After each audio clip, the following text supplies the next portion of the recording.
Assalamualaikum warahmatullahi wabarakatuh, teman-teman. Kita sampai di pertemuan keempat mata kuliah analisis laporan keuangan. Setelah kemarin-kemarin kita mencoba overview gitu ya, apa yang akan kita lakukan ketika melakukan analisis bisnis, dan kita juga sempat praktek ya dalam melakukan analisis akuntansi. Nah, sekarang kita kembali lagi membahas implementasi dari analisis akuntansi berdasarkan buku Subramanian. Jadi buku Subramanian ini dia membedakan melakukan analisis akuntansi itu berdasarkan aktivitas dari perusahaan. Jadi dia bedakan antara aktivitas financing, aktivitas investing, dan aktivitas operating.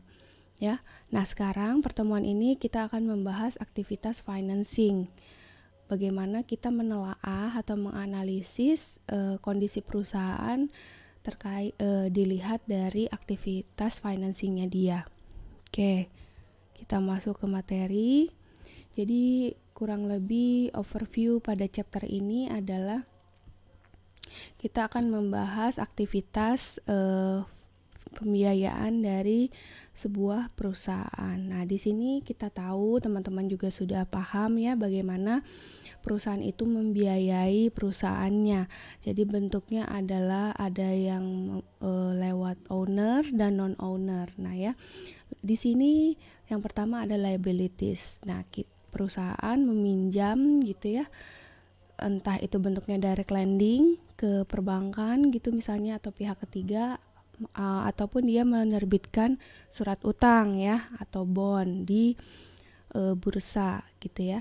Lalu yang kedua adalah penerbitan saham ya. Jadi ini lewat jalur owner ya, capital, stockholder equity. Lalu yang ketiga adalah ada jenis-jenis pembiayaan yang tidak akan terekam di neraca gitu ya. Jadi dia bentuknya adalah off balance sheet transaction. Nah, nanti seperti apa saja cara-cara yang bisa digunakan perusahaan untuk melakukan aktivitas pembiayaan, tapi di satu sisi dia tidak akan mempengaruhi kondisi neracanya ya. Nah, oke, pertama kita bahas dulu tentang liability. Nah, di sini apa saja tipe utama dari liability. Oke, ini sih klasifikasi yang dibuat Subramanian ya. Dia membedakan liability itu menjadi dua. Yang satu adalah kewajiban yang timbul atas aktivitas operasionalnya. Jadi ini operating liabilities dia kategorikan ya. Contohnya apa? Contohnya adalah utang dagang gitu ya, unearned revenue, advance payment, tax payable gitu ya. Nah, itu merupakan kewajiban-kewajiban yang timbul dari aktivitas operasionalnya. Lalu dia bedakan lagi yang alternatif klasifikasi yang kedua adalah utang yang benar-benar timbul dari aktivitas financing. Ya. Nah, di sini merupakan kewajiban perusahaan yang timbul dari financing activities. Contohnya seperti apa? Di sini tentu saja yang murni ya, short and long term debt, ada surat utang atau bonds, ada notes payable, ada leases. Nah, lalu the current portion of long term debt. Oke. Jadi ketika kita menganalisis pembiayaan perusahaan, terutama dari utang, apa saja yang harus kita teliti dengan baik. Pertama ya, kamu harus mempelajari karakteristik dari utang tersebut ya. Jadi jatuh temponya kapan, interest rate-nya berapa gitu ya, cash pattern-nya berapa gitu ya. Apakah dia dibayar bunganya itu tahunan atau semi annually gitu ya, dan lain sebagainya. Dan kita juga harus mengetahui secara penuh sebetulnya berapakah jumlah dari liability sebuah perusahaan. Oke, yang kedua, ketika perusahaan itu berutang ya, bisa jadi ada yang namanya batasan-batasan. Nah, Jadi kalau misalkan contohnya nih, sebuah perusahaan melakukan pinjaman ke pihak ketiga. Nah, bisa jadi di situ dalam proses dalam proses persetujuan pinjamannya itu dia ada klausul ya, ada batasan-batasan. Misalkan perusahaan harus menjaga rasio utangnya sebesar berapa gitu ya. Nah, atau misalkan ketentuan-ketentuan lain yang mengakibatkan perusahaan itu terbatas gitu ya. Nah, ini kan kalian udah belajar istilah debt covenant ya waktu di manajemen keuangan. Nah, kurang lebih seperti itu.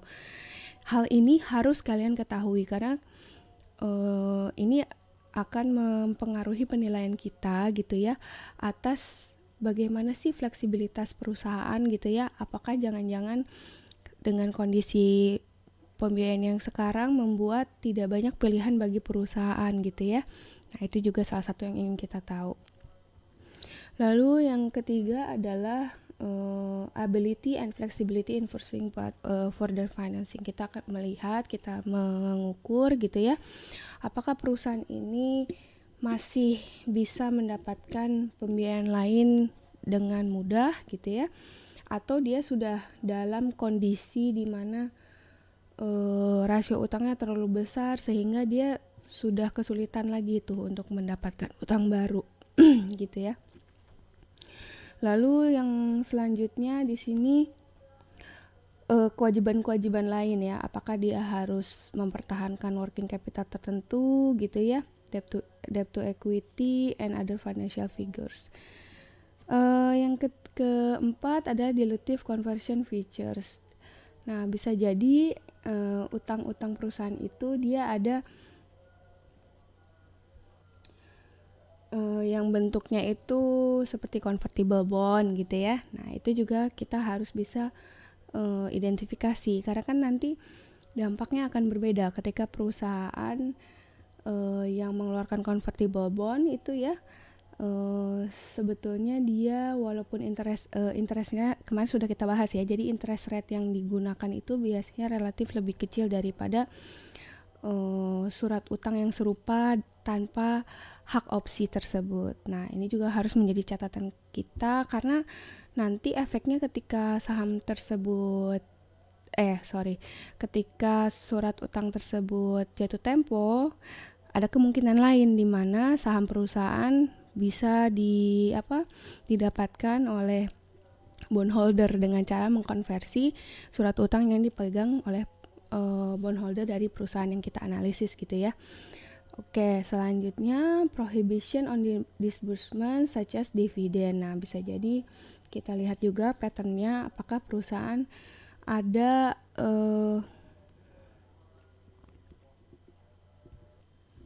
karena adanya debt covenant itu bisa jadi lender itu berusaha mempertahankan posisinya gitu ya, memastikan bahwa perusahaan itu bisa membayar loan yang dia berikan. Oleh karena itu bisa jadi perusahaan diminta untuk tetap mempertahankan keuntungan perusahaan di level tertentu. Nah, ini bisa jadi membatasi perusahaan untuk membayar dividen kepada shareholdernya.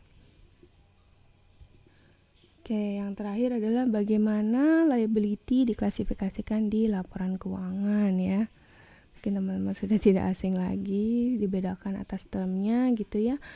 Ada yang dianggap sebagai current, ada yang non-current ya. Jadi kalau yang current itu merupakan pinjaman gitu ya, yang penyelesaiannya gitu ya dilakukan di bawah 1 tahun ke bawah. Tapi untuk yang non current adalah pinjaman-pinjaman dengan jatuh tempo di atas 1 tahun. Oke, sekarang kita akan membahas sumber pembiayaan perusahaan yang umumnya. Yang kedua yaitu melalui stockholder equity ya. Nah, di sini kita akan mempelajari apa saja karakteristik dasar dari shareholder equity dan bagaimana kita harus menganalisis terkait hal tersebut ya. Ini mungkin kita ini aja ya percepat saja ya, karena sebagian besar dari teman-teman juga sudah memahami. Jadi basic of equity financing. Equity itu refers to owner financing. Karakteristiknya seperti berikut ya. Itu merefleksikan claims of owner, shareholder kita terhadap net asset perusahaan yang sedang kita analisis. Equity holder itu usually subordinate to creditors. Ingat teman-teman, pemegang saham memiliki hak residual dibandingkan bondholder ya. Ketika perusahaan yang diinvestasikan itu misalkan bangkrut, maka hak-hak pertama yang harus dipenuhi bondholder lebih kuat ya. Bondholder lebih didahulukan dibandingkan equity holder. Jadi dia memiliki residual right.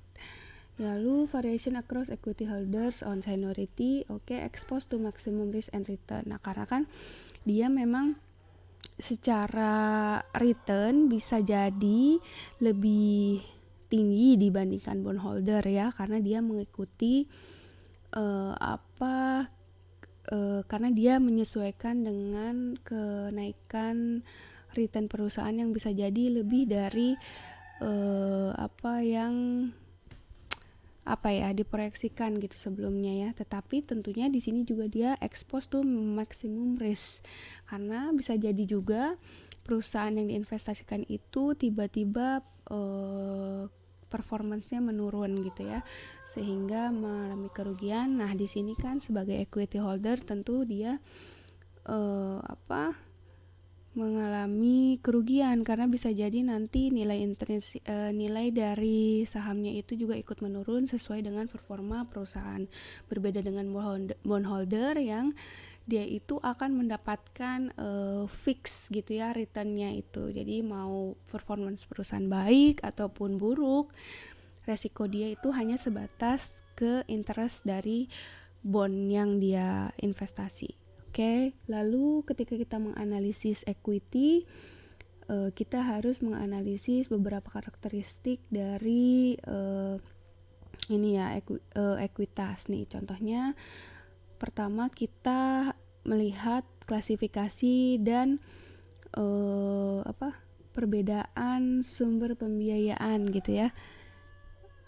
Lalu yang kedua, kita juga melihat bagaimana hak-hak yang dimiliki para pemilik equity owner kita, perusahaan tersebut gitu, dan prioritas pembayaran ketika perusahaan dilikuidasi. Yang ketiga, apakah ada legal restriction ya, atau pembatasan secara hukum ketika untuk perusahaan tersebut melakukan distribusi ekuitasnya.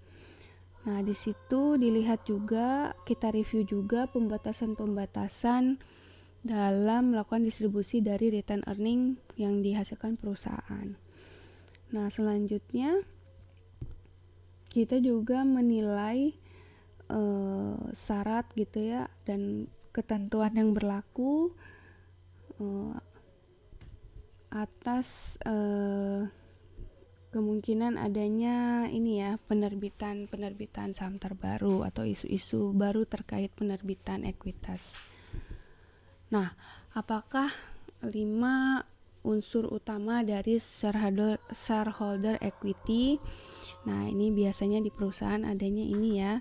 Pertama tentu preferred stock ya. Preferred stock ini lebih mirip bond sih sebenarnya ya, karena dia dividennya sudah ditentukan di awal, berbeda dengan common stock, cuman dia tidak memiliki hak suara, berbeda dengan pemegang common stock yang memiliki hak suara ya. Lalu paid-in capital atau share premium gitu ya, return earning, dan treasury stock, yaitu saham yang dibeli kembali oleh perusahaan. Nah, di sini classification of capital stock kita bahas satu-satu. Preferred stock itu adalah stock with features not possessed by common stock ya. Di sini ada preferensi untuk pembayaran dividen, jadi diutamakan ya dibandingkan dengan common stock yang sepenuhnya keputusan pembayaran dividen ada di manajemen. Lalu liquidation priority, tentunya ini sebelum common stock holder, tapi apabila dibandingkan dengan bondholder tetap posisinya di bawah ya. Jadi yang pertama adalah bondholder dulu, baru preferred stockholder, baru common stockholder. Di sini convertibility into common stock. Bisa jadi dia ada hak opsi konversi gitu ya, yang bisa ditukarkan dengan common stock gitu. Nah ini juga fitur-fitur yang harus kita ketahui gitu ya, karena nanti akan ada dampaknya ya kepada perusahaan ketika misalkan pemegang preferred stock tersebut mengkonversi sahamnya ke dalam common stock perusahaan yang kita analisis. Lalu call provision dan non-vote, tapi sayangnya karena dia mendapatkan beberapa keuntungan tersebut, tapi di sisi lain dia tidak memiliki hak suara ya, berbeda dengan pemegang common stock.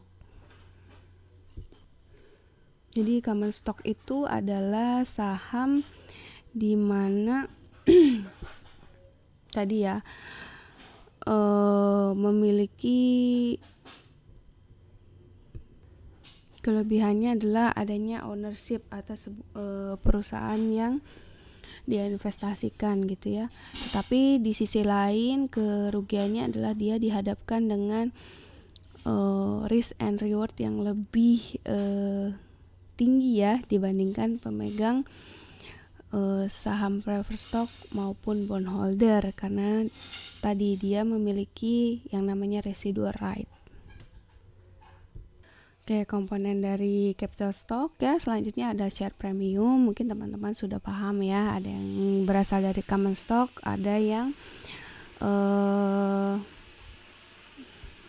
ataupun share premium yang berasal dari preferred stock.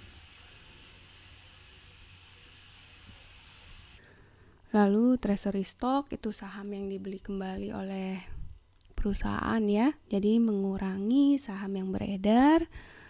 Selanjutnya return earning, tentu ini akumulasi ya dari keuntungan earning dan kerugian dari perusahaan.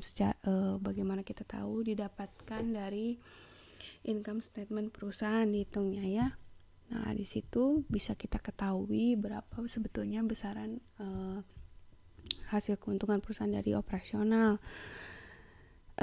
Cash dividend, stock dividend. Nah mungkin di bagian return earning ini yang harus menjadi perhatian teman-teman kalau misalkannya ada restriction or covenant on return earning. Nah constraint ini menjadi perhatian teman-teman ya.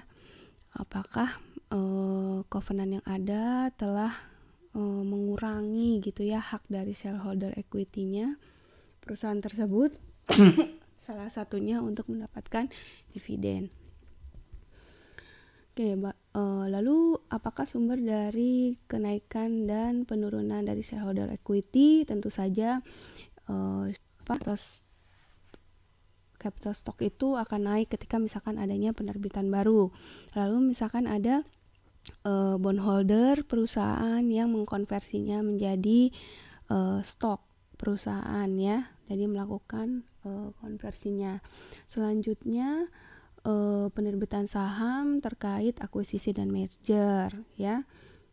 Lalu di sini ya ini ya exercise dari stock option gitu ya dan waran.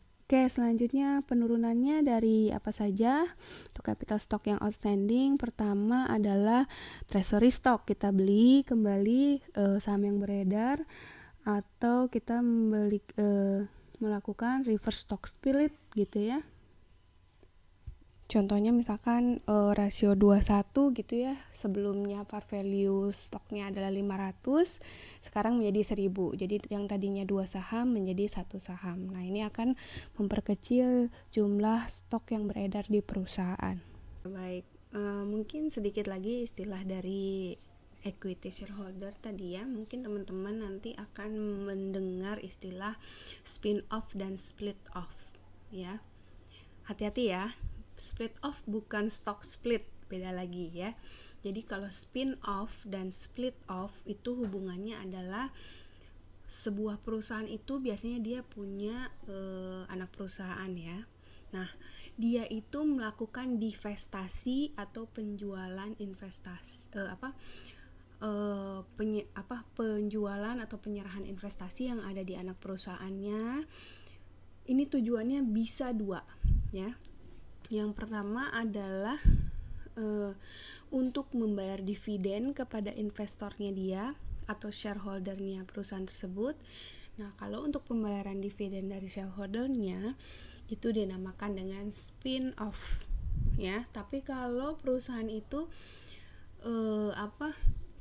menukar ya kepemilikan dia di anak perusahaannya itu, tapi tujuannya adalah untuk buyback saham ya, untuk membeli kembali saham yang ada di shareholdernya, maka itu dinamakan dengan split off. Jadi tadi bentuknya spin off dan split off ini adalah bagaimana perusahaan menggunakan kepemilikan atau saham dia di subsidiarinya tapi untuk tujuan yang berbeda. Jadi kalau spin off adalah untuk membayar dividen kepada shareholder, kalau split off adalah untuk buyback sahamnya dia yang ada di shareholder, gitu ya.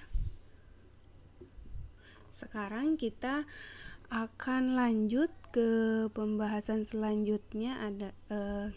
Kita akan membahas yang ketiga ya. Jadi kalau tadi kita belajar liability dan capital stockholder equity, setiap perubahan pembiayaan yang dilakukan perusahaan akan tercermin di neraca, baik itu mengubah dari sisi utang ya maupun dari sisi ekuitas. Nah, ada beberapa cara yang digunakan oleh perusahaan-perusahaan pada umumnya yang tidak tercermin di neraca. Jadi transaksinya itu dinamakan off balance sheet. Ya. Nah, ini yang harus diwaspadai. Jadi kadangkala terlihat sebuah perusahaan itu baik-baik saja gitu ya, utangnya sedikit. Tapi ternyata sebetulnya kenyataannya tidak seperti itu karena dia menggunakan berbagai cara untuk melakukan off balance sheet transaction. Contoh yang paling terkenal adalah pendirian special purpose entity dan melakukan leasing ya, yaitu dengan cara mengakui operating leasing ya. Oke, kita bahas satu-satu. Jadi di sini tadi ya motivasinya ya. Jadi dia tidak ingin terlihat misalkan utangnya terlalu banyak. Nah, salah satu contohnya lagi adalah salah satu keuntungannya kalau sebuah perusahaan itu punya debt covenant tadi ya, sudah saya jelaskan di bagian liability. Di situ misalkan ada syarat-syarat di mana lender kita itu memberikan syarat kalau perusahaan itu harus mempertahankan rasio utangnya itu hanya sekitar berapa persen gitu ya. Nah, perusahaan tidak boleh melampaui rasio tersebut. Nah, oleh karena itu dia mencari jalan lain bagaimana agar dia mendapatkan pembiayaan baru, financing baru, tapi tanpa mengubah rasio yang ada di neraca. Nah, itu mungkin salah satu motivasinya. Lalu motivasi yang lain tuh apa? Ketika perusahaan ya meminjam dengan tangan yang lain, tangan entitas yang lain, kan kita tahu ya, ketika kita berhutang, maka pemberi utang itu akan menilai resiko dari peminjamnya ya. Bisa jadi perusahaan itu dia utangnya sudah sedemikian banyak ya. Jadi ketika semakin besar seperti itu, tentunya nanti lender melihat risiko perusahaan itu akan terlihat lebih beresiko gitu ya, lebih besar juga. Nah, ini nanti akibatnya apa? Ketika perusahaan itu meminjam ke pasar itu pasti minta interest rate-nya yang tinggi karena dia melihat bahwa risiko perusahaan tersebut itu besar. Beda kalau misalkan dia melakukan pinjamannya itu melalui special purpose entity. Nanti akan dijelaskan ya definisinya ya. Nah, entitas baru ini terpisah dari perusahaan itu ya. Tapi nanti lender akan lebih mudah untuk memberikan ke perusahaan SPI ini, karena dilihatnya bahwa mungkin risikonya tidak, walaupun dia baru ya, memang perusahaan baru juga memiliki risiko tertentu, tapi di sisi lain dia mungkin melihat tadi ya, perusahaan itu masih sehat gitu ya, belum terlalu beresiko, maka bisa jadi dia mendapatkan penawaran pembiayaan yang lebih baik dibanding ketika si perusahaan asal ya melakukan penawaran untuk melakukan pinjaman sendiri. Nah, itu salah satu contohnya. Oke, jadi special purpose entity itu apa ya? Nah, lazimnya kalau di kita ya, bentuknya tuh bisa jadi dia adalah gabungan dari berbagai investor gitu ya. Lalu mereka membentuk yang namanya special purpose entity. Nah, nanti special purpose entity ini dia akan melakukan transaksi ya, transaksi pembiayaan dengan proyek yang berjalan misalkan ya. Nah, tetapi special purpose entity ini seringkali juga akhirnya bergeser. Jadi special purpose entity ini diciptakan oleh sebuah perusahaan.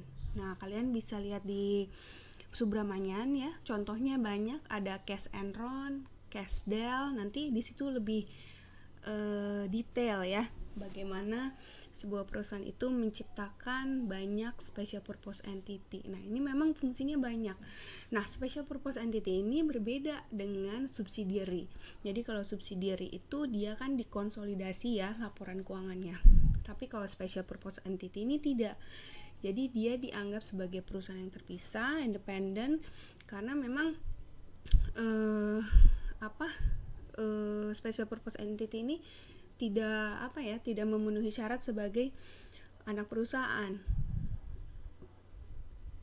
Nah, jadi biasanya special purpose entity ini dibuat sedemikian rupa ya. Jadi nanti bisa jadi dia pemiliknya kumpulan dari berbagai pihak yang nanti akhirnya akan menggunakan special purpose entity ini gitu secara bersama-sama ya. Jadi dengan kepemilikan yang beragam ini menjadikan dia tidak perlu dikonsolidasikan, beda dengan subsidiary. Nah, biasanya juga perusahaan itu mendirikan SPI salah satunya adalah untuk transfer risiko. Jadi misalkan ada sebuah perusahaan gitu ya akan membuat sebuah proyek baru, proyeknya ini cukup beresiko, maka bisa jadi dia melakukannya itu di SPI-nya. Jadi kalau misalkan nanti proyek itu gagal gitu ya, maka yang rugi gitu ya, resikonya akan selesai di SPI-nya dia. Jadi di sebesar aset yang dia sertakan di SPI yang dibentuk. Nah, salah satunya itu seperti itu. Nanti akan kita coba lihat lagi ya bagaimana penerapan SPI, keuntungannya juga seperti apa. Nah, lalu nanti biasanya tadi ya SPI dibentuk gitu ya. Nah, ini biasanya dibentuk sedemikian rupa sehingga dia itu tidak perlu dikonsolidasikan ya. Nah, diantaranya juga pemiliknya adalah pihak ketiga lain yang independen gitu ya. Nanti SPI ini bentuknya dia bisa macam-macam nih. Dari modal yang dia punya itu dia gunakan tuh, entah nanti melakukan pembiayaan ya, pinjam ke kredit market, atau dia juga bisa membeli earning asset dari perusahaan-perusahaan sponsornya dia gitu ya. Nah sebagai return ya, nanti baru return atas aktivitasnya tadi ya. Jadi pemberian pinjaman ataupun purchase earning asset tadi kan pasti ada flow keuntungannya. Nah, keuntungan ini digunakan untuk membayar utang gitu dan pengembalian kepada investornya dia. Oke, ini kita buat ilustrasi ya untuk lebih jelas kenapa orang-orang mendirikan atau perusahaan-perusahaan itu mendirikan SPI ya. Jadi ini ilustrasinya ya. Misalkan ada sebuah sponsoring company gitu ya, dia mendirikan bersama-sama dengan sponsoring company lainnya atau independent parties lainnya untuk mendirikan SPI ya. Nah, alih-alih dia melakukan transaksi langsung gitu ya ke bond market. Nah, dia menggunakan SPI-nya dia yang melakukan aktivitas tersebut. Nah, di sini contohnya katakanlah sebuah perusahaan ini memiliki piutang yang sangat banyak ya. Jadi dia factoring ya piutangnya dia ke SPI. Oke. Nanti SPI-nya menggunakan piutang dari perusahaan sponsoring company itu sebagai jaminan untuk melakukan peminjaman ke pasar surat utang bond market ya. Nah, oleh karena itu nanti kan dia seolah-olah meminjam tuh dengan jaminan piutang dari perusahaan sponsoring company. Dapatlah dia cash dari bond market. Nanti cash itu dia sampaikan ke sponsoring company. Nah, di sini kan seolah-olah piutangnya dia itu sudah tertagih ya, karena dijual kan, sudah mendapatkan cash atas piutangnya. Nah, padahal sebenarnya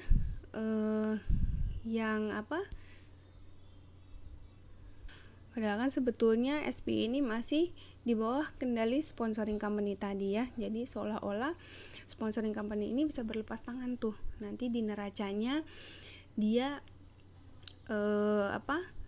langsung bisa menghapus piutangnya dan mengakui cash atas piutang tersebut ya. Nah, ini kan menjadi sesuatu yang bisa disalahgunakan kadang-kadang ya. Oke, selanjutnya apalagi ilustrasi yang biasa digunakan perusahaan untuk punya SPI. Nah, di sini misalkan sebuah perusahaan itu dia ingin membuat fasilitas pabrik ya. Nah, lalu nanti dia dengan SPI-nya itu akan buat kontrak. Kontraknya itu komitmen ya.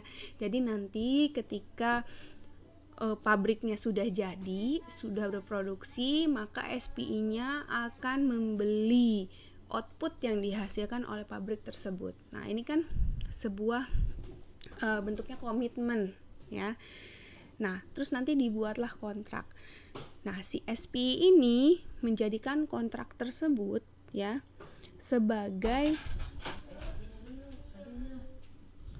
nah jadi nanti SPI-nya akan menggunakan kontrak tersebut gitu ya, dan juga properti yang akan dibuat tadi, pabrik tadi, rencana pembuatan fasilitas pabrik tadi sebagai jaminan. Sebagai jaminan untuk membuat pinjaman ya kepada bond market tadi. Jadi tadi mirip-mirip dengan yang factoring piutang ya, cuman bedanya ini adalah fasilitas pabrik, pembuatan fasilitas pabrik. Kan sebetulnya perusahaan ini bisa saja langsung berutang sendiri gitu ya, dengan kolateralnya adalah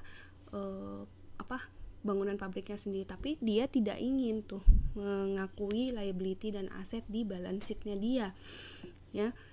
Makanya dia menggunakan SPI-nya yang meminjam. Nah, jadi bentuknya seperti itu.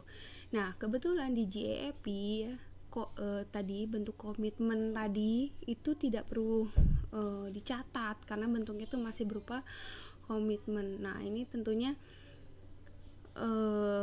menjadikan lubang lah ya untuk perusahaan tersebut melaksanakan praktik ini, sehingga dia bisa membangun fasilitas pabriknya tanpa harus mencatat utang baru ya.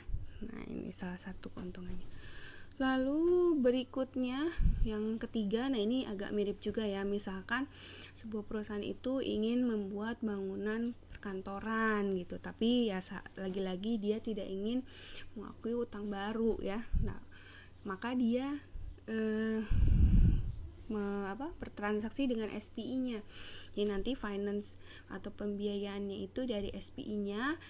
Nanti sistemnya adalah, jadi SPI-nya akan membiayai pembangunan dari kantor tersebut, tapi nanti perusahaan sebagai gantinya menyewa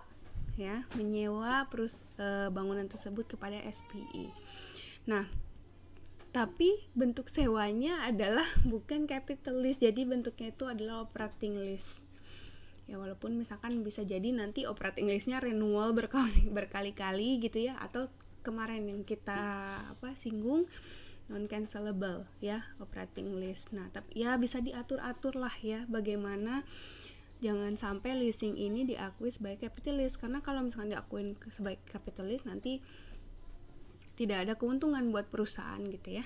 Nah dia ingin leasing ini bentuknya adalah operating lease sehingga dia tidak perlu mengakui asetnya, begitu pula juga dia tidak perlu mengakui utang atas leasing tersebut, sehingga nanti di neracanya tidak tergambar tuh, padahal sebetulnya perusahaan mendapatkan pembiayaan untuk membangun perkantorannya.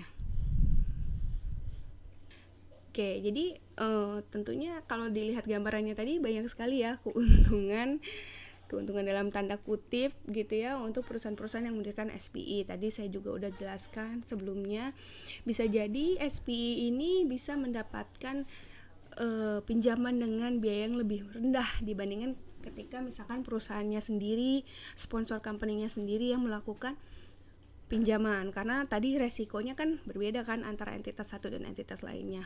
Lalu yang kedua, nah SPI ini kalau misalkan properly structure gitu ya, maka dia di akuntansinya itu sebagai entitas yang terpisah. Nah, jadi tidak perlu dilakukan laporan konsolidasi. Nah, mungkin buat teman-teman isu ini berkembang kalau kalian ingat lagi di tahun 2016 ya. Pemerintah kita ya kita bisa katakan bahwa banyak sekali mungkin ya orang-orang Indonesia yang mempunyai special purpose entity, atau kalian mungkin dengarnya special purpose vehicles gitu ya. Nah biasanya SPI atau SPP ini ada di negara-negara yang dikenal dengan istilah tax haven ya, katakanlah Virgin Island, Luxembourg gitu ya. Di situ biasanya pajaknya tarifnya lebih rendah. Nah ini menjadikan keuntungan bagi perusahaan yang memindahkan labanya ke SPV tadi. Jadi nanti hasil perusahaannya itu akan kena pajak yang jauh lebih sedikit dibandingkan di Indonesia. Nah itu salah satu juga ya yang menjadi motivasi orang untuk membuat SPI ini. Nah kemarin di waktu 2016 itu ada, jadi di 2016 kan ada pengampunan pajak ya atau tax amnesty. Nah salah satunya diantaranya adalah apabila pengusaha Indonesia gitu ya ikut tax amnesty itu, maka dia bisa tuh mengakui asetnya dia yang ada di special purpose entity untuk dibawa repatriasi ke Indonesia. Nah salah satunya nanti nggak akan kena pajak gitulah ya. Nah ini salah satu cara bagaimana pemerintah itu ingin menarik gitu ya kekayaan dari para pengusaha di Indonesia agar nanti tuh akhirnya basis pajak menjadi semakin besar, karena selama ini ya diketahui gitu ya bahwa mereka memindahkan gitu ya aset-aset dia di luar negeri, di negara-negara yang dianggap sebagai tax haven. Salah satu dari praktek SPV ya yang ada di Indonesia. Oke, jadi kalau kita bicara tentang off balance sheet financing gitu ya, bagaimana perusahaan itu mendapatkan sumber pendanaan tapi tidak terrekam, tidak terilustrasikan, tidak tercapture gitu ya di neracanya mereka. Motivasinya apa? Nah ini adalah motivasinya tentu ya, mereka tidak ingin utangnya itu tercermin di neraca gitu ya. Jadi kan nanti harapannya mereka kemampuan untuk berutangnya tidak terganggu ya, karena kan nanti lender melihat bahwa mereka terlihat seperti perusahaan yang sehat gitu ya, tidak terlalu banyak berutang. Akan tetapi bentuk-bentuk off balance sheet financing ini makin lama gitu ya, semakin dengan perkembangan peraturan pedoman dalam standar akuntansi gitu ya, perkembangan regulasi juga ya, akhirnya sekarang sudah semakin diatur ya. Salah satunya yang paling terbaru mungkin teman-teman melihat leasing ya. Jadi kan selama ini leasing itu memang dijadikan salah satu favorit perusahaan ya untuk menjadikan off balance sheet financing transaction.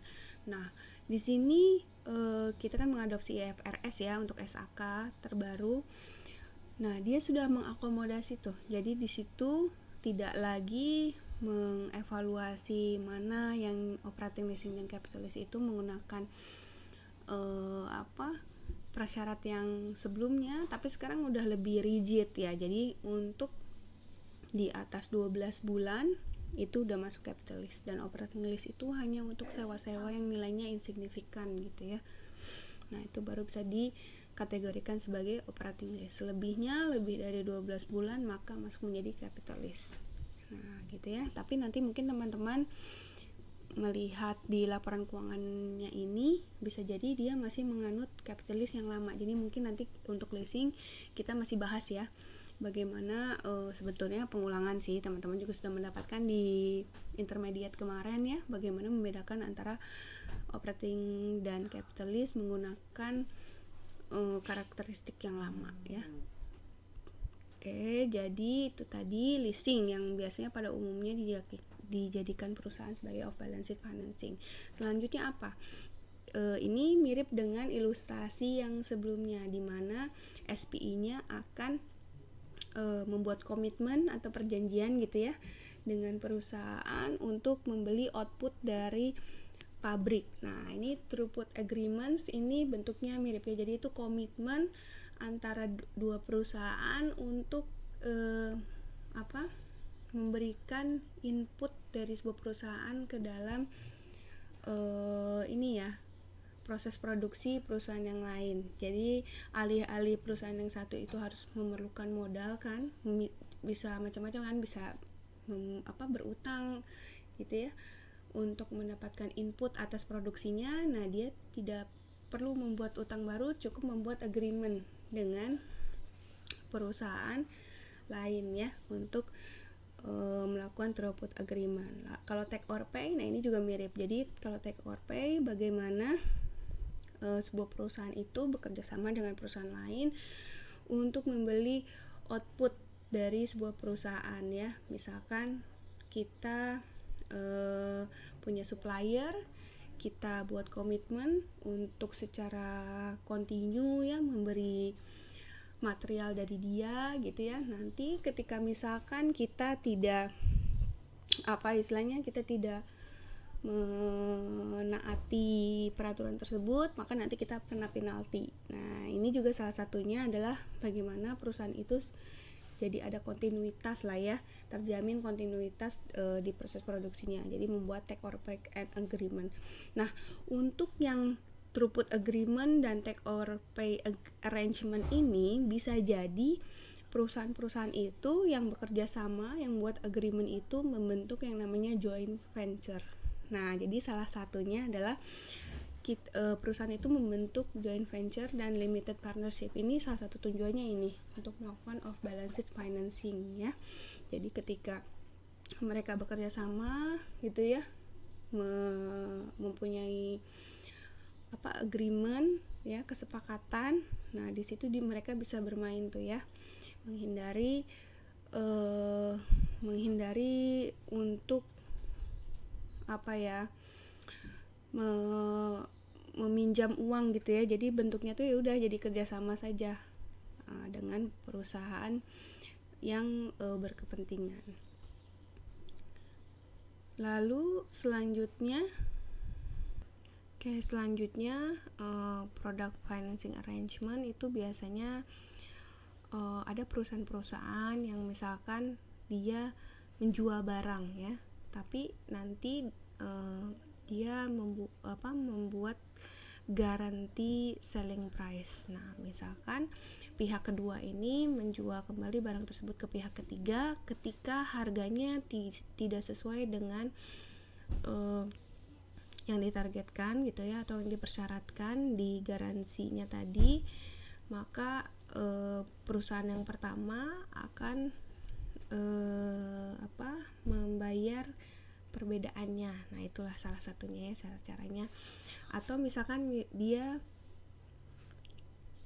misal ada sebuah perusahaan gitu ya, dia membentuk SPI untuk membeli inventorinya. Jadi nanti inventorinya dia jual ke SPI tersebut, dan inventori tersebut dia jadikan sebagai jaminan untuk membuat pinjaman ke pihak yang ketiga. Nanti kan hasil pinjaman tersebut akan masuk ke sponsoring company gitu ya. Jadi seperti transaksinya kan seperti perusahaan itu sudah berhasil menjual inventory ya, padahal sebenarnya yang dia lakukan adalah memberikannya ke SPI untuk kemudian SPI tersebut melakukan pinjaman atas inventory tersebut. Nah, ini macam-macam lah ya bentuknya ya. Kalau misalkan teman-teman tertarik, bisa dicari tahu lebih lanjut lagi seperti apa yang dilakukan perusahaan-perusahaan gitu ya, mengakali bagaimana mereka melakukan pembiayaan tanpa harus memperberat rasio utang mereka gitu ya. Nah, lalu tentunya tadi ya penjualan piutang. Nah, ini juga sesuatu yang menarik bagi perusahaan, bagaimana mereka bisa recognize cash immediately gitu ya. Padahal yang terjadi adalah sebagaimana ilustrasi pertama tadi ya di contoh balance sheet financing tadi. Oke. Jadi apa nih yang harus kita lakukan untuk menganalisis off balance sheet financing? Teman-teman perhatikan di catatan atas laporan keuangan, karena kalau misalkan ada hal-hal tersebut seharusnya dijelaskan di sana ya. Lalu di MDA, informasi dari manajemen discussion and analysis di laporan tahunan gitu ya. Di situ perusahaan juga biasanya mendisclose gitu beberapa informasi terkait financial instrument ya. Oke, jadi untuk menganalisisnya teman-teman perhatikan ya di sumber informasi tadi, notes, catatan atas laporan keuangan dan MDA. Dilihat bagaimana karakteristik gitu ya, baik itu phase, kontrak atau principal amount dari transaksi-transaksi yang kita definisikan sebagai off balance sheet transaction. Ya, di situ kalau misalkan ada kontrak, maka kontraknya itu ketentuannya seperti apa. Kalau misalkan perusahaan yang merugi, nanti konsekuensinya seperti apa. Tidak bisa memenuhi standar kontrak tersebut, konsekuensinya seperti apa gitu ya. Kalau ada aset yang dijadikan jaminan, maka pelajari jaminan apa saja yang dijadikan sebagai jaminan gitu ya. Nah, tentunya tujuan kita adalah bisa mengidentifikasi dan menilai risiko yang mungkin akan didatangkan atas off balance sheet financing ini terhadap perusahaan. Baik, selanjutnya tahapan yang harus kalian perhatikan adalah leasing ya. Tadi kan kita sudah bahas leasing ini salah satu instrumen yang digunakan untuk melakukan off balance sheet financing, tapi tidak selalu ya. Cuman kecenderungannya dipergunakan oleh perusahaan untuk melakukan pembiayaan secara off balance sheet. Oke. Nah, sebetulnya saya akan kasih review dulu ya. Ini merupakan aturan terbaru terkait sewa berdasarkan PSAK 73. Ini berlakunya adalah 1 Januari 2020. Mungkin teman-teman juga sudah mendengar ya PSAK 73 ini dari mata kuliah akuntansi keuangan. Nah, apakah perbedaannya dengan PSAK sebelumnya? Nah, jadi PSAK 73 ini merupakan adopsi dari IFRS 16 terkait lease ya. Nah, ini akan menggantikan PSAK sebelumnya terkait dengan sewa. Oke, tanggal efektifnya 1 Januari 2020 dengan penerapan dini diperkenankan hanya jika menerapkan PSAK 72, yaitu pendapatan dari kontrak dengan pelanggan. Nah, PSAK yang digantikan oleh PSAK 73 ini apa saja? Ini ya, ada PSAK sebelumnya tentang sewa yaitu PSAK 30, lalu ISAK 8, ISAK 23, ISAK 24, dan ISAK 25. Oke, nanti teman-teman boleh baca kembali peraturan-peraturan tersebut mengatur tentang apa saja ya. Nah, di sini struktur standarnya ada tujuannya, pengecualian pengakuan gitu ya. Cara kita mengidentifikasi sewa, masa sewa, penyewa, pesewa, dan transaksi jual dan sewa balik. Oke. Nah, tujuannya apa? Tujuannya adalah menetapkan prinsip pengakuan, pengukuran, penyajian, dan pengungkapan atas sewa. Ya. Nah, pokok pengaturannya apa? Nah, penyewa disyaratkan untuk mengakui aset hak guna ya dan liabilitas sewa. Jadi sekarang ketika penyewa melakukan transaksi sewa, tentunya dengan beberapa kondisi tertentu boleh dikecualikan ya. Nah, harus mengakui aset yang dia hak guna dan utang atas sewa tersebut. Ya, ini seperti praktek pada kapitalis. Nah, pengecualiannya apa? Pengecualiannya adalah pada sewa-sewa yang bentuknya jangka pendek dan sewa yang underlying asetnya bernilai rendah. Nanti akan kita jelaskan lebih lanjut ya. Nah, di sini pesewa mengklasifikasikan sewanya sebagai sewa operasi atau sewa pembiayaan dan mencatat kedua jenis sewa tersebut secara berbeda. Jadi kalau tadi yang pengecualian dia masih sebagai sewa operasi, tapi selain itu harus diakui sebagai sewa pembiayaan. Ruang lingkupnya apa? Nah, ini mengatur seluruh sewa ya. Kalau dulu kan dibedakan ya. Nah, sekarang seluruh sewa aset hak guna dalam subsewa masuk dalam ruang lingkup PSK 73 kecuali. Nah, ini ada kecualinya di PSK tertentu yang masih berlaku ya. Nah, ini ada PSK 64, dia merupakan sewa dalam rangka eksplorasi, penambangan mineral, minyak, gas alam, dan lainnya. Lalu ada sewa aset biologis di PSK 69, perjanjian konsesi jasa, ISAK 16, lisensi kekayaan intelektual, PSK 72, dan hak yang dimiliki oleh penyewa dalam perjanjian lisensi, ya, PSK 19. Nah, yang disebut dengan sewa jangka pendek, tadi kan ini yang dikecualikan ya, yang bisa tidak dijadikan kapitalis. Jadi ini bentuknya adalah operating lease. Yang pertama adalah jangka pendek, kurang dari 12 bulan. Jadi dan tidak mengandung opsi untuk beli di akhir masa sewa. Nah, jadi kalau misalkan sudah lebih dari 12 bulan itu kita anggap sebagai kapitalis ya. Nah, karena di sini sekarang batasnya adalah 12 bulan. Sewa aset bernilai rendah. Di sini aset pendasar tidak memiliki ketergantungan atau interrelasi dengan aset lainnya yang ada di perusahaan gitu ya. Dan sekarang nilainya itu benar-benar rendah secara absolut. Ketika aset baru bernilai material, maka penilaian dari aset baru. Nah, jika aset ternyata disubsewakan, maka tidak termasuk aset yang bernilai rendah. Contohnya di sini misalkan laptop, HP, furnitur gitu kan ada yang disubsewakan ya. Nah, itu kita kecualikan dan dianggap sebagai kapitalis. Oke, tadi mungkin pengaya ya buat teman-teman kondisinya, tetapi kan karena dia baru berlaku 1 Januari 2020, jadi kemungkinan nanti laporan keuangan yang kalian amati dari perusahaan farmasi dia masih menggunakan PSAK yang lama ya, SAK yang lama. Nah, sekarang saya akan jelaskan, mungkin ini sebetulnya lebih pengulangan ya buat teman-teman ya. Nah, kemarin di intermediate tentunya teman-teman sudah mendapatkan ya teori tentang leasing ini ya.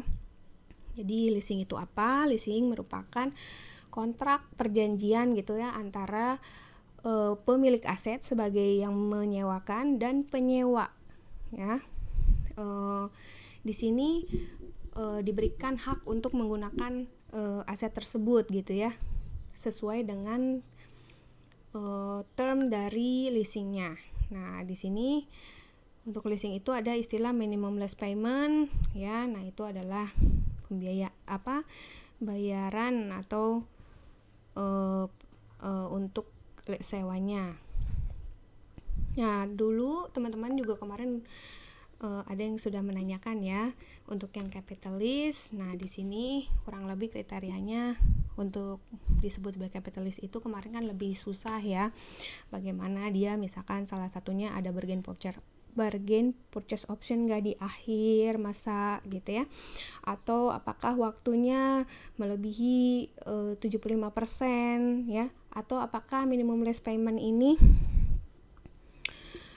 present value dari rental atau minimum lease payment ini 90% dari nilai aset yang disewakan gitu ya. Nah, itu dijadikan karakteristik dari capitalist accounting. Nah, di sini capitalist dan operating lease itu keduanya memiliki interest dan principal portion of the payment. Jadi paymentnya itu ada yang bayar untuk interestnya, ada yang untuk yang prinsipalnya.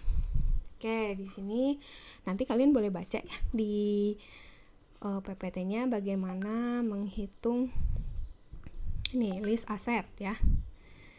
Nah, di sini sebuah aset gitu memiliki masa manfaatnya 5 tahun, depresiasinya garis lurus, pembayaran tahunan untuk leasingnya 2.505, interest rate-nya 8%. Nah, di sini the total operating lease payment itu dianggap sebagai expense ya. Oke.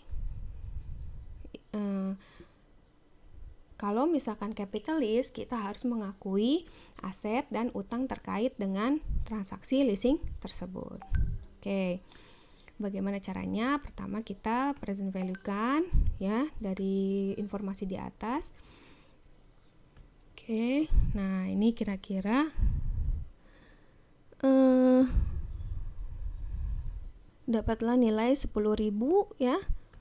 Nah, nanti kemudian dari leasing ini,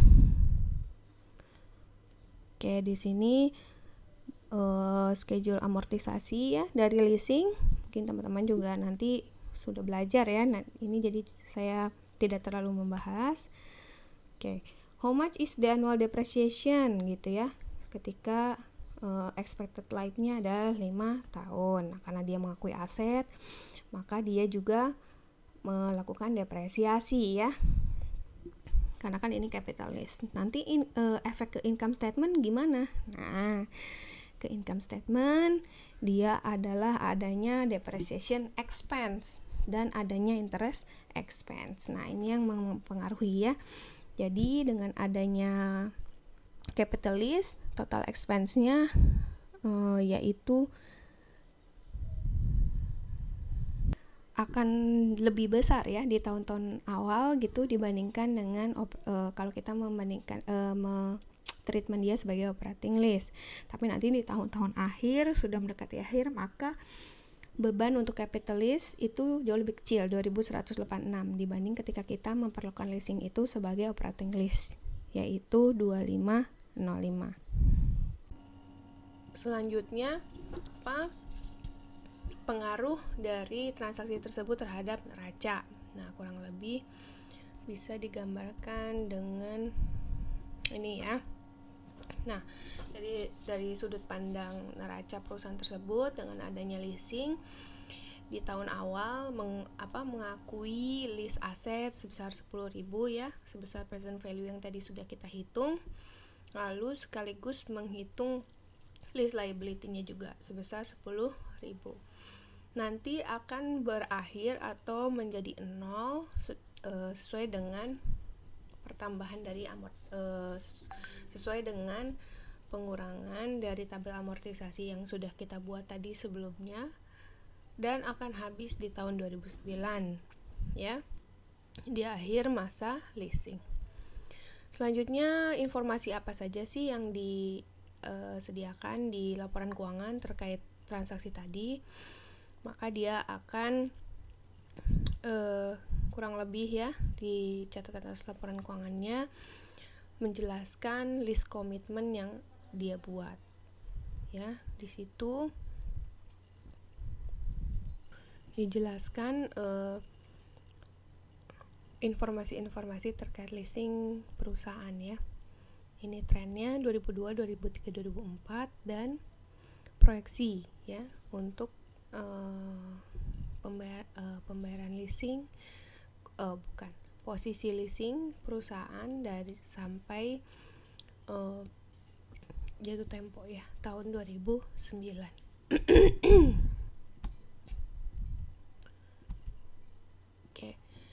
jika ada perusahaan yang concern untuk karena dia misalkan memiliki utang yang cukup banyak gitu ya,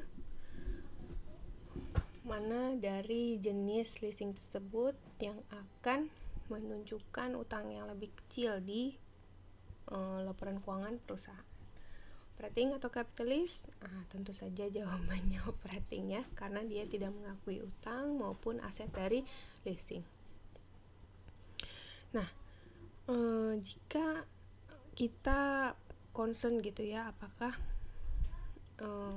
perusahaan itu mencoba untuk melakukan balance sheet financing gitu ya, apakah red flag-nya? Nah, di sini coba lihat adanya operating lease term longer than 5 years. Nah, ini bisa jadi kan dengan adanya operating lease dengan term yang cukup panjang, padahal sebetulnya itu mungkin bisa jadi untuk barang-barang yang jenisnya adalah capital lease ya, atau yang non cancelable operating lease juga itu menjadi agak perhatian kita juga ya. Tidak selalu salah, tetapi menjadi poin perhatian kita ya, yang harus kita percayai gitu ya, kita selidiki dan pastikan bahwa itu memang benar-benar operating lease bukan capital lease.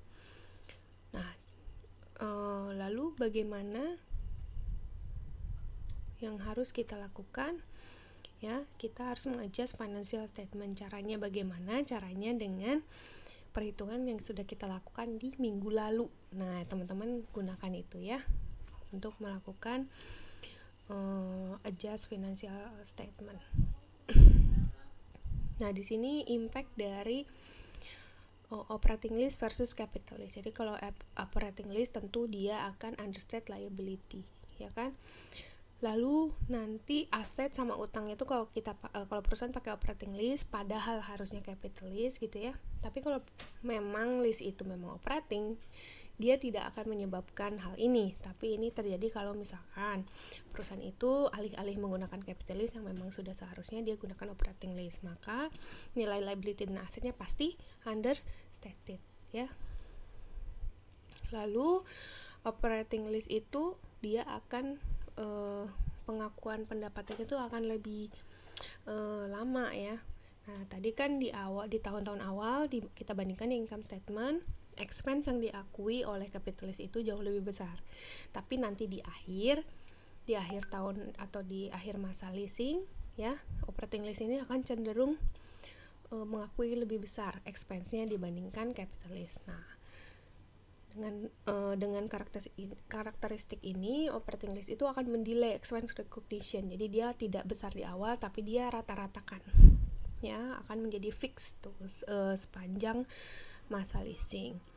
Oke, di sini operating lease understated current liability by ignoring current portion of lease principal payment. Oke ya. Lalu operating lease includes interest with lease rental, understate both operating income and interest expense, karena kan dia tidak mengakui kan ya. Jadi nanti ya pengaruhnya kurang lebih ke operating income and understate ke laba perusahaan. Oke, understated operating income-nya tuh kapan? Yaitu ketika di awal-awal tahun sewa, karena kan maksudnya sorry nih kan jadi ketukar-tukar nih. Jadi operating lease ini dia understate interest expense karena kan dia tidak mengakui interest expense ya. Nah, nanti efeknya kemana? Di sini dia juga understating operating cash flow. Nah, dia menjadikan financing cash flow-nya menjadi overstated dibandingkan dengan capital lease.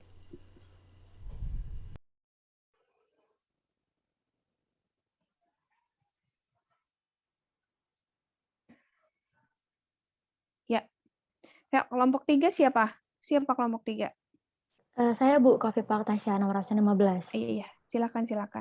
Baik, izin bertanya kelompok 1, saya sedikit tertarik nih dengan pernyataan bahwa Telkomsel itu menjadi nomor 1 terbesar se-Indonesia dan Indosat itu nomor 2 ya. Nah, yang ingin saya tanyakan, teman-teman sudah menganalisis ya di sini. Nah, apa yang membuat Telkomsel itu menjadi nomor 1 terbesar di Indonesia selaku kompetitor dari Indosat? Nah, dan apa yang membuat Indosat itu menjadi nomor 2 dan apa kelemahan dan apa kelebihan daripada Telkomsel itu sendiri. Sedangkan kita tahu bahwa saya sudah mencari juga bahwa Telkomsel sudah lama menjadi nomor 1. Nah, itu kenapa kita tidak bisa mengejar, Indosat tidak bisa mengejar atas kelebihan daripada Telkomsel itu? Mungkin bisa dijawab. Terima kasih. Kalau dari segi size, Indosat sama Telkomsel jauh nggak bedanya, Mbak? Dari segi kecepatan, Bu, yang saya tahu. Oh, Telkomsel ini jauh, ya. kalau ini apa size perusahaannya coba. Oh, Kalau nggak cek ininya apa total asetnya. mm. Coba nanti dilihat size-nya beda nggak gitu.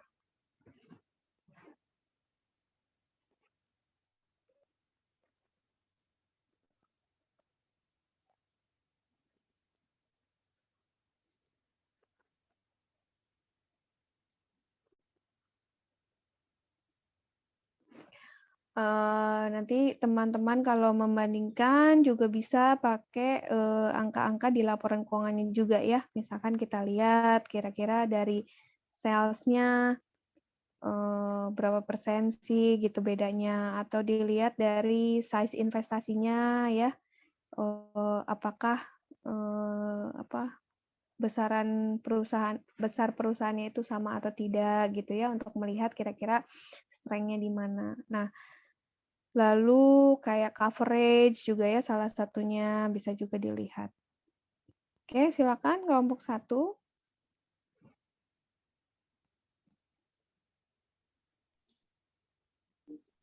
Izin Bu, izin menanggapi, mungkin kalau menurut kelompok kami itu Indosat Telkomsel, maksudnya Telkomsel ini kan termasuk BUMN ya. Jadi mungkin itu menjadi salah satu keunggulan juga buat Telkomsel. Jadi ya bisa dibilang Telkomsel dengan bantuan pemerintah bisa jadi yang nomor 1 gitu. Dan juga dari segi kecepatannya juga kita tahu kan, Telkomsel itu udah kayak dibandingin dengan yang lainnya mungkin lebih bagus Telkomsel dari segi kualitasnya. Untuk Indosat menjadi yang nomor 2 itu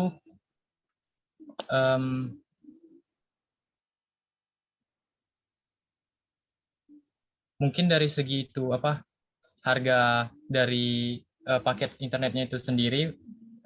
Jadi banyak juga pelanggan yang selain melirik dari Telkomsel, mereka meliriknya ke Indosat gitu.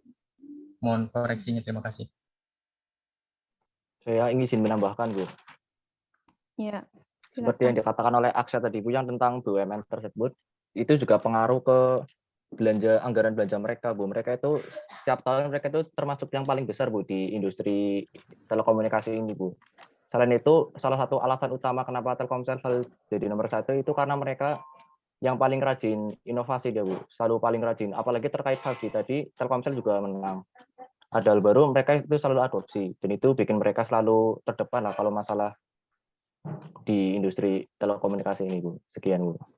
Oke ya, mungkin mereka market leader berarti ya untuk sekarang ya. Nah, nanti coba dilihat apa sih yang membuat mereka market leader gitu ya. Bisa jadi nanti berarti dia kalau teknologi dia kuat di bagian apa, misalkan inovasinya, berarti kan R&D, coba kalian lihat ya biayanya seperti apa gitu. Apakah mereka ada inovasi-inovasi lain tadi sudah disebutkan ya di. Tapi kita jangan fokus ke Telkomsel kali ya, lebih fokusnya tuh ke Indosat ya, karena kalian ini bahas Indosat. Tapi nanti boleh juga ya dijadikan dasar untuk komparasi. Tapi coba ini kan kalau kalian lihat ya, dulu kan namanya tuh saya ingat awalnya namanya Mentari ya kan.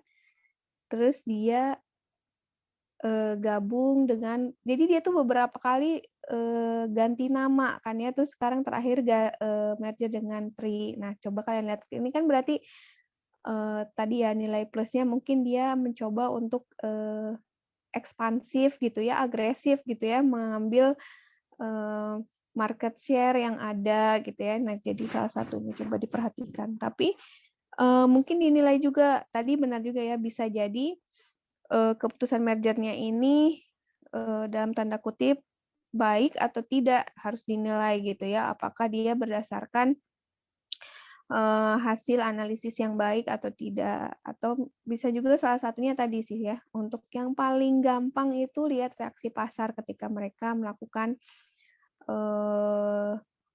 merger itu, ada nggak perubahan. Nah, tapi itu kan kita lihatnya dari price ya, coba juga lakukan fundamental analysis ketika melakukan merger itu, apa sih keuntungan-keuntungan buat ke perusahaannya, atau tadi jangan-jangan malah dia ada keburukannya gitu ya, ada miss-miss-nya untuk perusahaan. Oke, itu mungkin dari saya. Ada yang mau komentar lagi atau closing statement dari kelompok 1, silahkan.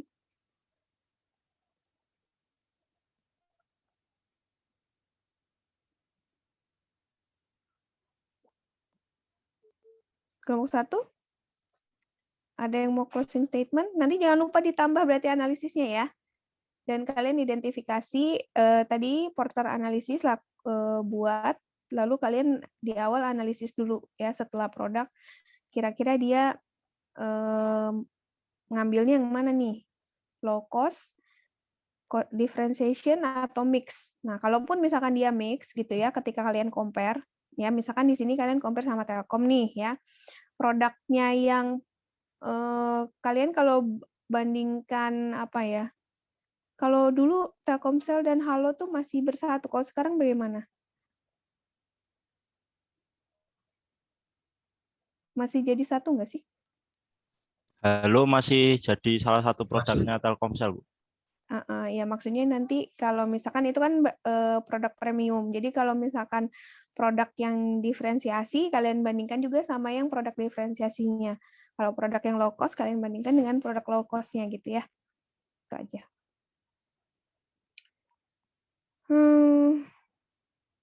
Ada yang mau bertanya atau sudah cukup?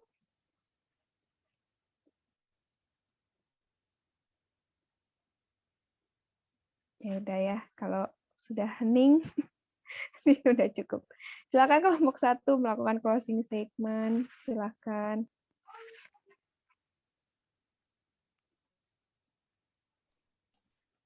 Baik, izin untuk terima kasih atas perhatiannya pada presentasi kami kali ini. Adapun kesalahan dan kekurangan kami mohon maaf. Terima kasih. Assalamualaikum warahmatullahi wabarakatuh.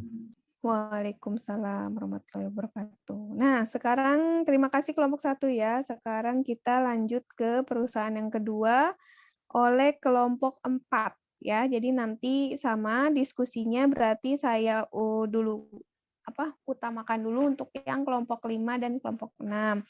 Tapi bukan berarti yang selain itu tidak boleh bertanya. Boleh ya, nanti juga akan diberikan kesempatan. Silakan untuk kelompok 4.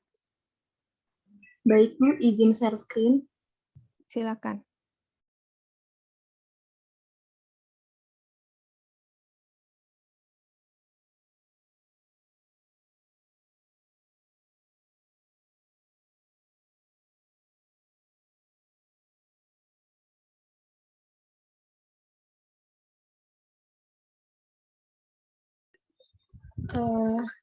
Assalamualaikum warahmatullahi wabarakatuh. Selamat sore Ibu, selamat sore teman-teman. Jadi kami dari kelompok 4 akan mempresentasikan tentang analisis bisnis dan strategi dari PT Solusi Bangun Indonesia. Sebelumnya saya ingin memperkenalkan anggota kelompok kami yang terdiri dari saya sendiri yaitu Laila Yustari Ningtyas absen 16, lalu ada Listianur Rahmadani absen 17, ada Lutfia Anida absen 18, ada Muhammad Aulia Ramadan absen 19, dan Muhammad Dafa Arazi absen 20. Jadi pada pembahasan kelompok kami itu tuh yang pertama terdiri dari ancaman pesaing baru dan analisis kompetisi. Kalau ancaman pesaing baru itu untuk mempertimbangkan hal-hal yang biasanya digunakan oleh para pesaing baru. Kalau analisis kompetisi itu untuk mengetahui perusahaan itu berada pada urutan keberapa sih dari perusahaan-perusahaan sejenis. Lalu untuk pembahasan yang kedua ada produk substitusi semen. Nah, itu tuh untuk mengetahui adanya ancaman berupa barang substitusi dari produk yang dihasilkan oleh perusahaan ini. Lalu ada bisnis model canvas, yaitu berupa rangkuman model bisnis suatu perusahaan. Yang keempat ada analisis strategi, yaitu untuk mengetahui hal-hal apa yang seharusnya dilakukan oleh perusahaan, atau bisa disebut juga sebagai rancangan rencana perusahaan ke depannya. Dan yang terakhir ada analisis SWOT, yaitu untuk menyimpulkan suatu perusahaan berdasarkan kekuatan, kelemahan, peluang, dan ancaman. Jadi untuk pembahasan yang pertama ini akan dipresentasikan oleh Aulia.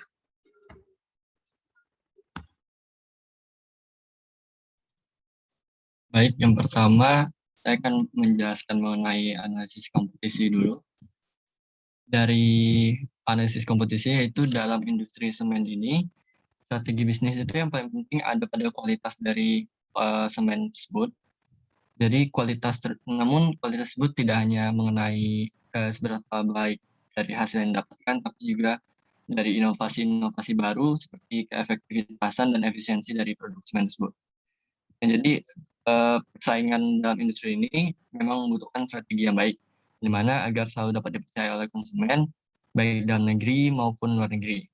Nah, untuk pasar industri semen di Indonesia itu dikuasai oleh PT Semen Indonesia sebesar 53,4%. Lalu untuk urutan kedua itu ada PT Indosemen Tunggal Prakasa Tbk sebesar 25,8%.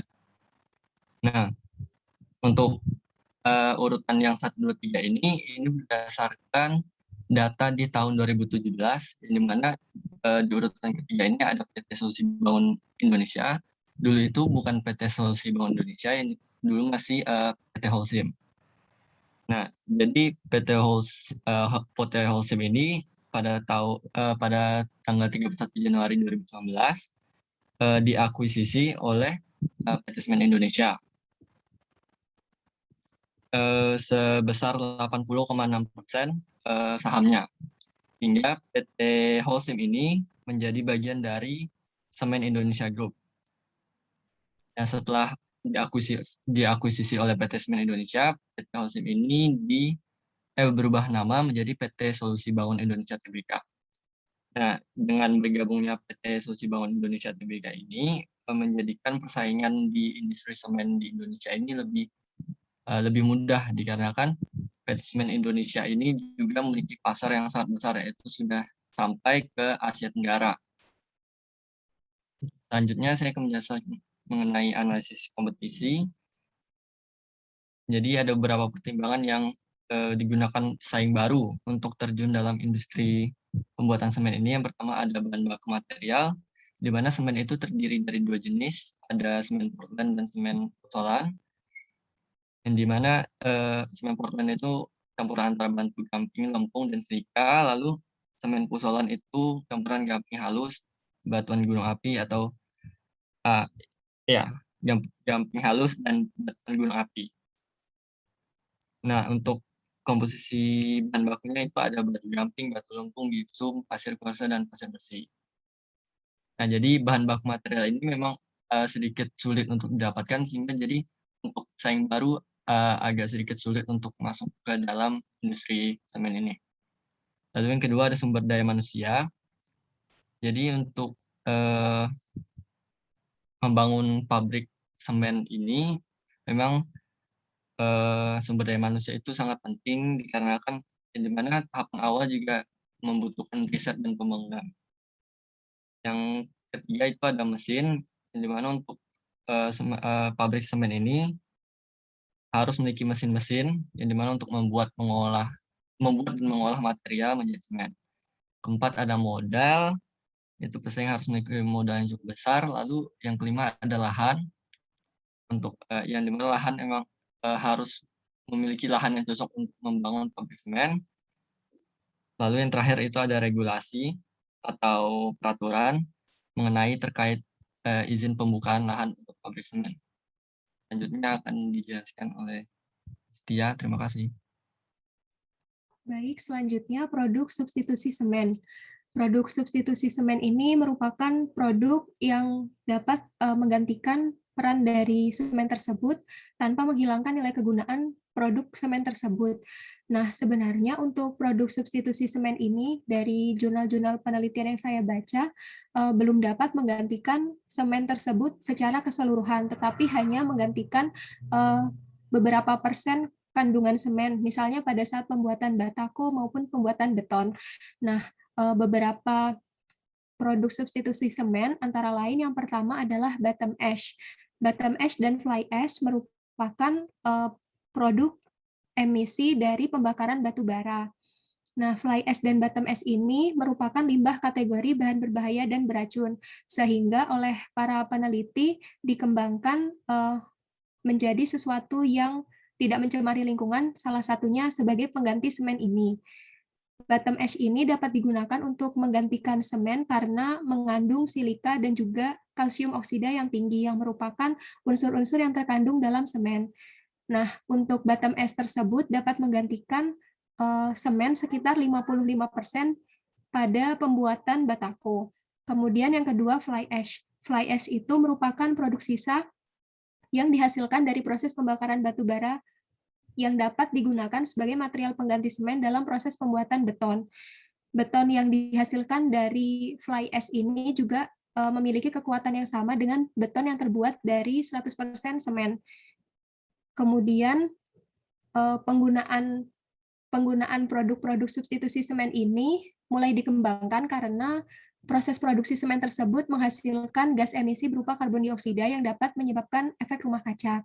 Selanjutnya yang ketiga, abu sekam padi. Abu sekam padi ini dapat digunakan sebagai produk substitusi semen karena mengandung silika yang tinggi dan juga kalsium oksida yang merupakan unsur pembentuk semen juga. Nah, abu sekam padi ini dapat digunakan dalam pembuatan beton geopolimer untuk menggantikan semen. Beton geopolimer itu merupakan beton yang material utamanya mengandung bahan yang bersifat pozolan atau bahan yang mengandung senyawa silika dan alumina. Kemudian yang keempat, abu boiler kelapa sawit. Abu boiler kelapa sawit merupakan sisa pembakaran cangkang dan serabut buah abu boiler kelapa sawit. Kandungan abu boiler kelapa sawit ini adalah silika sebanyak 31,45% dan unsur kalsium oksida sebanyak 15,2%, yang juga merupakan beberapa senyawa yang ada pada semen. Jadi kesimpulannya untuk produk substitusi semen ini belum bisa menggantikan semen secara keseluruhan, tetapi baru dikembangkan untuk menggantikan sekitar 50% kandungan semen pada pembuatan batako misalnya. Terima kasih. Untuk selanjutnya akan dilanjutkan dengan teman saya. Untuk selanjutnya yaitu ada bisnis model kanvas. Nah, jadi apa itu bisnis model kanvas? Nah, ini tuh tentang suatu teori yang mendeskripsikan model bisnis suatu perusahaan. Jadi perusahaan itu dapat mengetahui kondisi lingkungan yang akan dihadapi oleh perusahaan tersebut. Ada 9 blok dalam bisnis model kanvas, yaitu yang pertama langsung aja ada customer segments. Nah, itu tuh untuk menggambarkan sekelompok orang yang ingin dijangkau. Dalam hal ini, PT Solusi Bangun Indonesia itu mengambil pelanggan dari kalangan, baik kalangan atas maupun kalangan bawah. Yang kedua ada value proposition, yaitu produk yang ditawarkan. Dalam hal ini, PT Solusi Bangun Indonesia itu menawarkan produk semen dengan teknologi smart particle yang diklaim lebih cepat kering daripada merek lainnya. Ada channel, yaitu menggunakan mitra pihak ketiga dalam pendistribusian barang. Ada customer relationship, yaitu untuk meningkatkan hubungan dengan pelanggan. Sales itu diwajibkan untuk selalu melakukan kunjungan ke toko-toko seperti itu. Jadi biar hubungan dengan pelanggannya itu erat. Lalu ada revenue streams berupa arus pendapatan. Nah, kalau arus pendapatan dari PT Solusi Bangun Indonesia ini didapat dari penjualan langsung dan ada juga dari fee franchise. Jadi mereka itu kayak membuka jasa solusi rumah seperti itu. Lalu selanjutnya ada ini yang maaf ada kesalahan, jadi habis revenue streams itu ada key resource. Nah, kalau untuk key resource itu ada sumber daya utama yang dimiliki, yaitu berupa aset manusia, aset finansial, aset fisik, dan aset intelektual. Lalu ada key activities. Nah, kalau untuk key activities itu kegiatan utamanya adalah memasarkan produk semen yang terkenal, yaitu produk semen yang terkenal itu dikenal dengan nama Holcim atau yang sekarang udah ganti nama jadi Dynamics. Selanjutnya ada key partnership. Key partnership itu jadi kayak melakukan kerjasama gitu dengan berbagai pihak, termasuk dengan pemerintah juga untuk mencapai good governance corporate. Selanjutnya ada cost structure. Nah, itu terdiri dari struktur biaya yang dikeluarkan, yaitu berupa biaya tetap. Nah, biaya tetap itu ada gaji karyawan sama biaya pemasaran, ada juga biaya upah lembur dan biaya logistik. Selanjutnya akan dijelaskan oleh Dava. Oke, baik. Selanjutnya kita itu melakukan analisis strategi. Jadi analisis strategi ini yaitu bagaimana strategi perusahaan untuk meningkatkan profitnya dan bisa bertahan di industri. Jadi yang pertama itu ada cost leadership, yaitu bagaimana strategi perusahaan untuk meminimalisir biaya yang nantinya akan meningkatkan profitnya. Nah, yang pertama yang dilakukan yaitu terdapat lini pengelolaan limbah. Jadi pengelolaan limbah ini berkontribusi terhadap efisiensi biaya perseroan dalam hal penggunaan bahan baku dan bahan bakar di pabrik semen. Kemudian yang kedua yaitu ada penghematan biaya. Jadi pada laba tahun berjalan, tahun 2020 meningkat sekitar 30% akibat berkurangnya beban operasional sebesar 20%. Nah, hal itu diakibatkan karena sudah tidak adanya biaya transisi dan lisensi dari Lafarge Holcim selaku induk perusahaan sebelumnya. Kemudian ditambah lagi dengan adanya program efisiensi biaya akibat pandemi COVID-19. Jadi biaya perjalanan dinas, rapat, dan pelatihan itu di efisiensi itu. Kemudian yang ketiga ada pemanfaatan teknologi di era industri 4.0. Jadi PT SBI turut mengadopsi teknologi terkini dalam melakukan transformasi digital dan otomasi industri yang akhirnya mendorong efektivitas proses dan hasil serta efisiensi energi dan reduksi emisi yang seluruhnya akan membantu mendorong efisiensi biaya. Kemudian analisis strategi yang kedua yaitu dengan produk diferensial, yaitu bagaimana perusahaan membuat produk yang beragam untuk menjangkau pasar yang lebih luas sehingga bisa meningkatkan profitnya. Jadi yang di sini produk di PT SBI ini terdiri dari 4 segmen. Yang pertama segmen semen dan terak. Jadi pada segmen ini terdapat produk Dynamics Extra Power, Dynamics Serbaguna, kemudian ada Dynamics Masonry, kemudian ada Andalas Multifungsi, kemudian terakhir ada Andalas Konstruksi, di mana semen dan terak ini menjadi produk utama yang dipasarkan oleh PT SBI. Kemudian yang kedua yaitu beton jadi. Jadi produk beton jadi ini terdiri dari mini mix, kemudian ada deco crate, speed crate, dan true crate. Kemudian yang ketiga ada produk agregat. Jadi produk agregat ini semacam material yang dipakai untuk membuat beton. Jadi produknya antara lain terdiri dari agregat kasar, agregat halus, dan agregat lainnya. Kemudian yang terakhir yaitu pengelolaan limbah. Nah, salah satu lini bisnis dari PT ini yaitu disebut dengan Nata Bumi, adalah unit bisnis perseroan yang menyediakan layanan pengelolaan limbah untuk perseroan dan para mitra bisnis. Jadi selain untuk pengelolaan limbah di perusahaan juga digunakan oleh perusahaan lainnya. Mungkin segitu ya, itu saja yang bisa saya sampaikan. Selanjutnya yaitu analisis SWOT. Yang pertama ada kekuatan atau strength.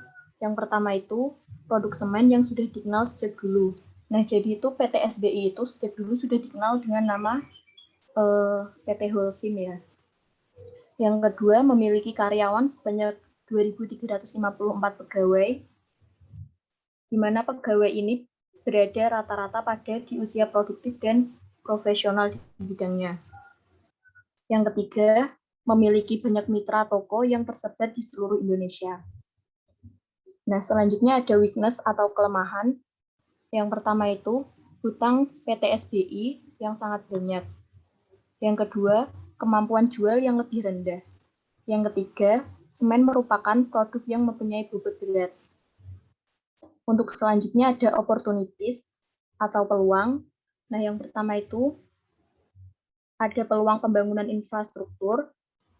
Yang kedua itu kelebihan pasokan semen karena pandemi COVID-19. Yang ketiga, peningkatan APBN untuk infrastruktur. Nah, ini akan memungkinkan untuk pembelian semen lebih banyak. Yang terakhir ada threat atau ancaman, yaitu ancaman di masa pandemi saat ini. Yang kedua, semakin majunya teknologi di bidang infrastruktur, sehingga mungkin suatu saat nanti semen akan tergantikan. Yang ketiga itu persaingan di industri. Sekian.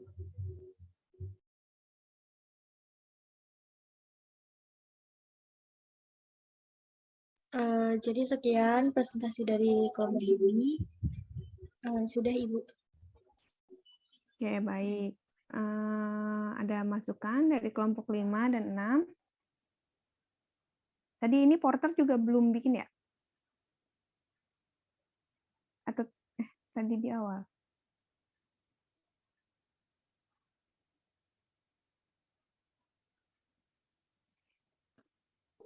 Izin bertanya, Bu. Ya, silahkan. Untuk kelompok 4, saya izin bertanya. Tadi kan kita tahu ya bahwa PT Solusi Bangun Indonesia itu sudah bergabung dengan PT Semen Indonesia, sehingga mengakibatkan produknya juga, semen Holcim itu berubah menjadi Dynamics. Nah, padahal kan kita tahu bahwa nama Holcim itu sudah sangat familiar di kalangan masyarakat. Apakah pergantian nama dari Holcim menjadi Dynamics itu akan menjadi threats atau akan jadi opportunities bagi perusahaan tersebut?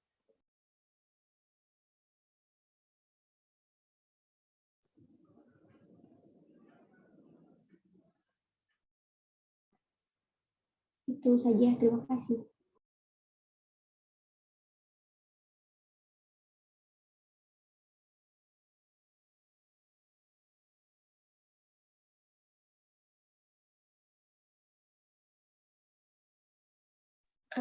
Bu, mau izin diskusi dulu. Jadi kami akan diskusi dulu baik. dengan kelompok. Ya, baik.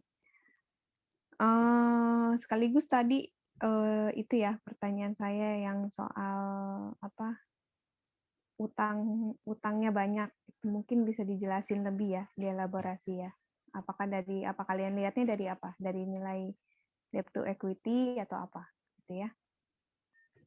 Oke, kelompok lain ada yang mau bertanya? Kelompok 6 atau mungkin kelas lain, maksudnya selain kelompok 5 dan kelompok 6 juga silahkan.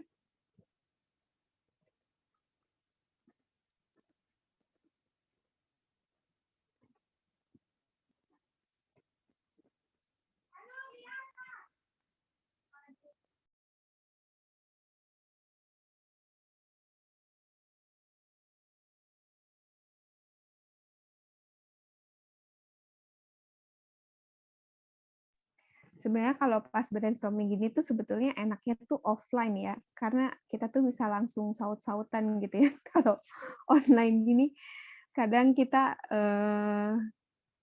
kayak berjarak gitu soalnya ya. Ya tapi nggak apa-apa ya, kita maksimalkan saluran-saluran komunikasi yang ada.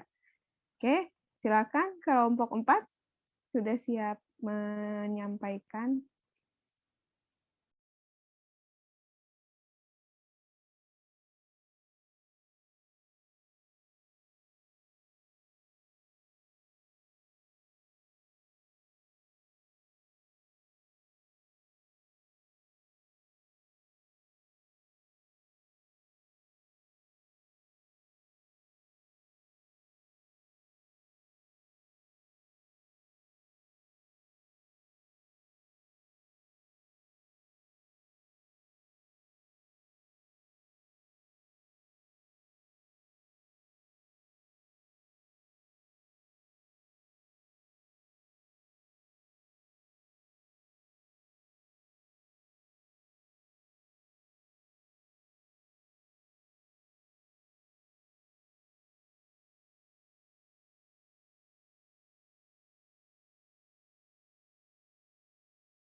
Oke, sementara saya jelasin untuk tugas minggu depan ya. Jadi nanti minggu depan kita masuk ke, tadi kan video saya tentang distorsi di liabilitas ya. Jadi minggu depan teman-teman identifikasi distorsi liabilitas di perusahaan masing-masing.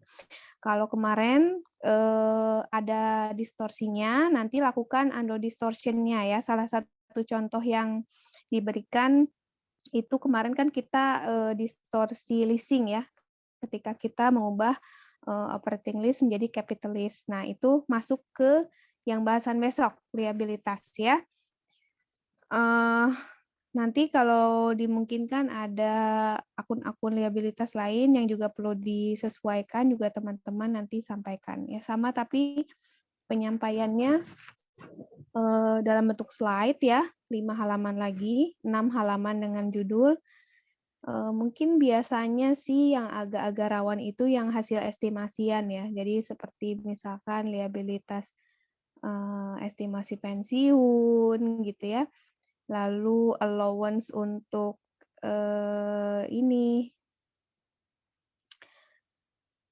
lalu seperti misalkan unearned revenue. Nah, itu juga biasanya tuh coba kalian perhatikan ya. Tapi kalau misalkan kalian cermati ya, dalam laporan keuangan kan sekarang PSAK 73 kan udah diberlakukan juga ya. Jadi kemungkinan untuk perusahaan salah menerapkan melakukan off balance sheet financing itu menjadi lebih kecil kemungkinannya ya dibandingkan sebelum ada PSAK 73. Jadi coba nanti kalian cermati lagi. Kalau memang tidak ada distorsi ya nanti disampaikan saja temuan-temuannya gitu ya. Oke, silakan Mbak kelompok 4.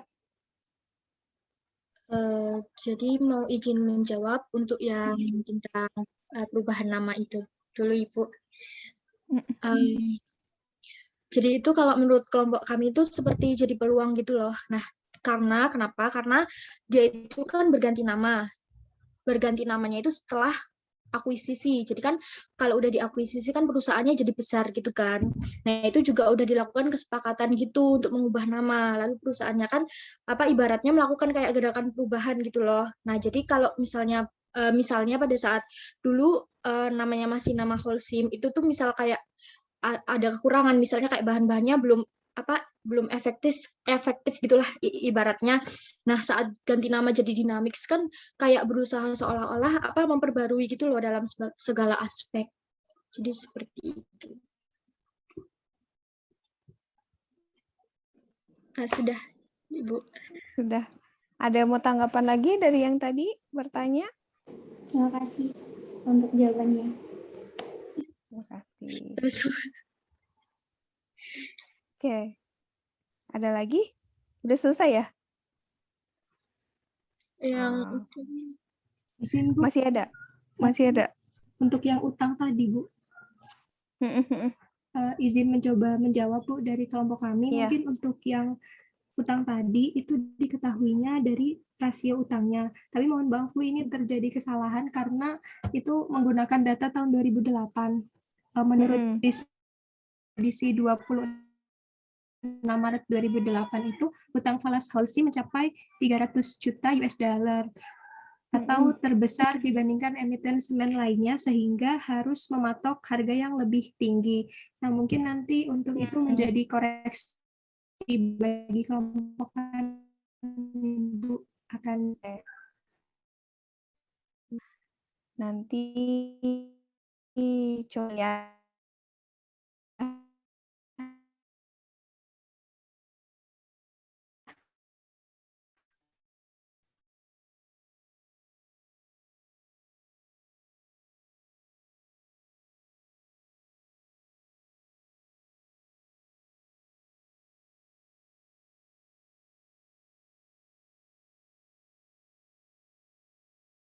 Kelompok 4.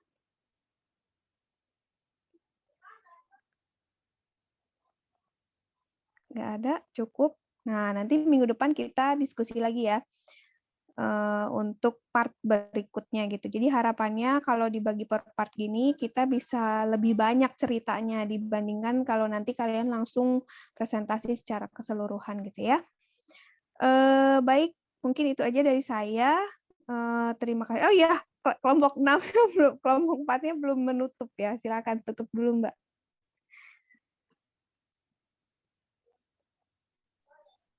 Presentasinya, Bu. Iya, belum ditutup. Jadi sekian Iya, saya presentasi main dari tutup-tutup aja jadi tadi. kelompok 4. Terima kasih atas pertanyaannya teman-teman. Mohon maaf apabila ada kekurangan dalam menjawab teman-teman. Terima kasih Ibu atas kesempatannya. Assalamualaikum warahmatullahi wabarakatuh.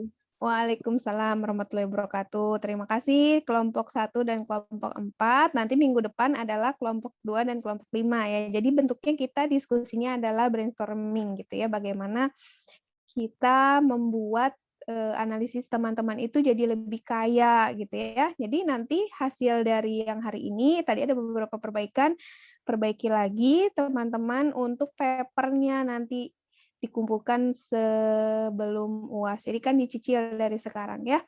Nah, untuk contohnya itu sudah ada di LMS. Jadi teman-teman bisa akses ya buatan-buatan kakak kelas kalian tahun lalu. Ada yang pakai bahasa Indonesia, ada yang pakai bahasa Inggris. Silahkan ya dari kalian mau pakai apa. Tapi kalau saya sih sepenuhnya bahasa Indonesia juga tidak masalah ya narasinya.